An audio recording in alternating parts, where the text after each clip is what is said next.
ನಮ್ಮ ಜೀವನದಲ್ಲಿ ಕೆಲವೊಂದ್ಸಲ ಕೆಲವೊಂದು ನಿರ್ಧಾರಗಳನ್ನ ಮನಸ್ಸಿಗೆ ಎಷ್ಟೇ ಕಷ್ಟ ಆದ್ರೂ ಇಷ್ಟ ಇಲ್ಲ ಅಂದ್ರೂ ತಗೊಳ್ಳೇಬೇಕು. Nobody knows what love is. ನಮ್ಮ ಜನರೇಷನ್ ಅಲ್ಲಿ ಒಂದು ಹುಡುಗ ಹುಡುಗಿ ಮಧ್ಯೆ ಇರೋದೆಲ್ಲ ನಡೆದ್ಮೇಲೆ ಇನ್ನೂ ಏನಾದ್ರೂ ಫೀಲಿಂಗ್ಸ್ ಉಳಿದಿದೆ ಅಂತ ಅನ್ಸಿದ್ರೆ ಮೇ ಬಿ ಅದೇ ಪ್ರೀತಿ ಅನ್ಸುತ್ತೆ ಬ್ರೋ.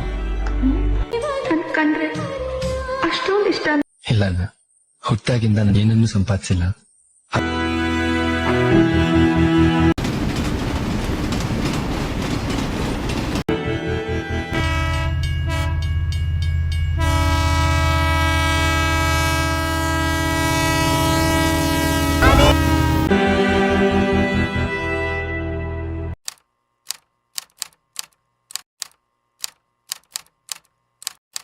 ಇದ್ರ ಕಷ್ಟ ನಷ್ಟ ಏನೇ ಇದ್ರು ನಾನೊಬ್ನೇ ಅನುಭವಿಸ್ಬೇಕು.